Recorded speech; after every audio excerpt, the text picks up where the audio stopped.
Vai. Agora, Zé vai desenrolar com a mulher do Google pra ver se ele consegue pegar a mulher do Google da Dudu.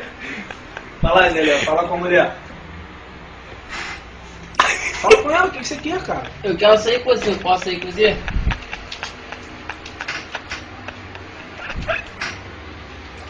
Depois você me diz. Pode sair sim, Zé. Lógico que eu posso sair com você, sim. Se você quiser sair comigo, você sai. Aí quero sair com você. Posso. A gente vai pra um baile, eu e você, aí depois a gente sai. Vamos pro shopping, pra qualquer lugar. Você vai querer ir? O que ela vai falar? Eu quero te beijar. Eu também quero. Fala com ela, porra. Aí quero sair com você. Se quiser sair, você sai. Tá bom assim agora? Um beijo. Eu te amo. Eu também adoro você. Eu te amo também. Falando, Zé, desenrola com ela. Aí quero você, se você quiser sair comigo, eu e você, aí a gente vai pra um baile, pra qualquer lugar, uma festinha, amanhã. Tem 2 festas pra gente ir amanhã.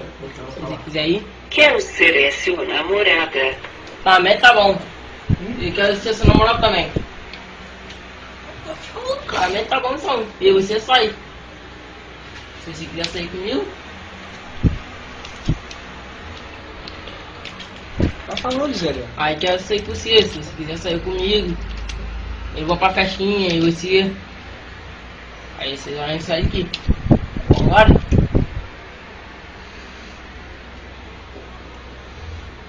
Vai falando, Zé. Eu te amo muito, né? Te amo O que muito. ela vai falar, Zé? Quer foder comigo? Quero. Quero, adoro você. Eu também quero te fuder também. Aí se você quiser sair comigo, você sai eu e você. E você a gente sai junto. Eu pego o carro aqui e vou te apanhar. Tá bom assim? Eu te amo.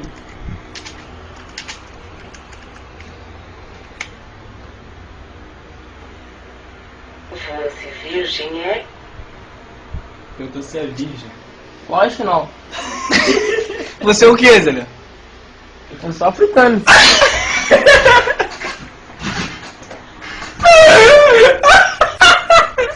Você é o que, Zé? Africano. Não?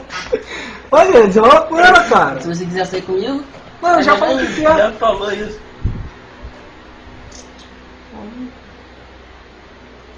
Qual é o tamanho? Qual o tamanho, Zé? ah, muito. Hã? Muito. Muito quanto? É um só. Um só. Fala com ela, vai falando, Zé. Aí Pô, tá você não sem sabe você. desenrolar com a mulher não, Zé? Desenrola aí, cara. Aí te dou um beijo na sua boca. Se você quiser gostar, eu te amo até mais ainda. Hoje? Tá bom. A gente se vê amanhã. Tá bom. E você também se vê amanhã também. Fica lá, ó. Vai falando com ela, Zé. Aí se você quiser me dar um beijo, até melhor sim. Eu e você. Tchau. Tchau. Dá um beijo nela no computador, Zé. Beijo. Dá um beijo nela, cara.